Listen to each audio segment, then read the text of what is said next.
ব্যথা, শুধু কোমর ব্যথা নিয়ে ডাক্তারের কাছে গেলে এমআরআই করে, কিন্তু বাস্তবিক অর্থে কোমর ব্যথা নিয়ে গেলেই এমআরআই করার কোনো সুযোগ নেই। সুযোগ হইল যে এই হিপ জয়েন্টটাও চেক করা দরকার, যে এটা কেন এই কোমরে ব্যথা হয় ওনার নাকি। তো উনি চিকিৎসা নিচ্ছেন কত জায়গায়, এটা বলিলাম না, এগুলো আমরা বহুত বলছি। এখন মূল কথা হচ্ছে ওনার আমরা অসুবিধা কি হয় বলেন। অসুবিধা হচ্ছে এই পা ওটা ফুলে যায় ভিতরে। পা তো ফুলে একটা এক বিষয় আছে, আরেকটা বিষয় হলো এই জায়গা থেকে পেইন শুরু হয়, এই জায়গা থেকে ব্যথা শুরু হয় পায়ের নিচে পর্যন্ত যায়। জি, ওষুধ খাইলে আমার মোটামুটি ভাবে ওইটা ভালো না, মোটামুটি চলা যায় আর কি, একটু হাঁটা ধরা যায়, এখানে উঠেন। আমাদের কাছে যখন আমরা এমআরআই রিপোর্ট নিয়ে আসছে, আমরা আজকে এমআরআই দেখবো না, একেবারে দেখবো না। শোন, আমরা সিদ্ধান্তই নিছি যে আজকে থেকে আর এমআরআই রিপোর্ট দেখবো না।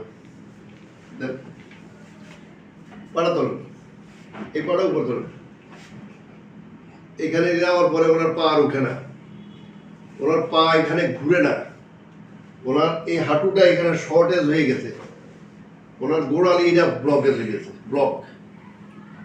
এই নিয়ে উনি আমাদের কাছে আসে, ওনার ব্যথা হচ্ছে কোমর থেকে পা পর্যন্ত। ঠিক অনুরূপ ভাবে এই যে এখানে আর খেলে না, গোড়ালিও আটকে গেছে, এটাও একই অবস্থা, এটা ঘুরে না, ভিতরে ঘুরে নিয়ে আনতেন। এই যে এখানে বলে আনতেন, এই বলে আনতেন, বলা দিলে বলটা ঘুরে নিতাম, ঘুরে না। আচ্ছা, এদিকে একটু যা ঘুরে, এদিকে আর ঘুরে না, জায়গাটা বন্ধ হয়ে গেছে। উনি হয়ে গেছেন অ্যাঙ্কোলাইজিং এ আক্রান্ত। অ্যাঙ্কোলাইজিং আমাদের দেশের মানুষরা বুঝে না, বুঝে যখন একেবারেই শেষ প্রান্তে এসে যায়, লেভেল 4-এ চলে আসে, তখন তাই যদি শুরু থেকেই আমাদের দেশের লোকজন বুঝতো, তাহলে আমাদের রোগীদের কষ্টটা আর একটু কম হইত। তাই আমরা ওনার চিকিৎসা শুরু করবো একবার। আমরা আজকেই ওনার প্রথম সেশন চিকিৎসা দিই। প্রথম সেশন ওনাই নিয়ে আসছে এমআরআই রিপোর্ট আমাদের কাছে, আমরা এমআরআই রিপোর্টটা ফেলে দিছি, টোটালি দেখি নেই, আমরা দেখাইনি নাকি। দেখি নেই বলতে ওনার এমআরআই রিপোর্টে এখানে যে সমস্যাটার কথা বলছে কোমরে, আসলে এখানে সমস্যাটা চাইতে ওনার হিপ জয়েন্টটা বেশি খারাপ নাকি। তো এখন আপনার রোগটা আপনি বুঝতে পারছেন যে আপনি কি সমস্যা। আচ্ছা, তো এই সমস্যাটা নিয়ে যা সমস্যা নিয়ে আসছেন, এতদিন যে চিকিৎসা নিচ্ছেন আর আজকে একদিন চিকিৎসা নিলেন, এতে ডিফারেন্সটা কি হয়েছে? ডিফারেন্ট অনেক ভালো হয়েছে। কতটা, মানে 100-র মধ্যে কত? 60% 60 হয়ে গেছে। হাইটটা দেখেন তো, হাইটটা দেখেন।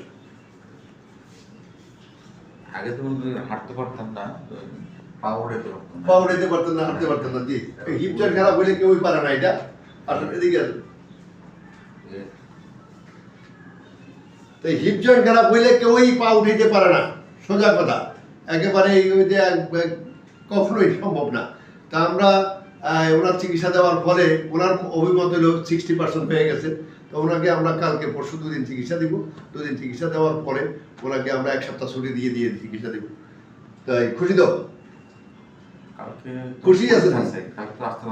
আচ্ছা, না আসতে পারলে নাই, না আসতে পারলে সমস্যা নাই, পরীক্ষা দেখতে পারবেন কেন, পরীক্ষা দেখতে তো আসার দরকার।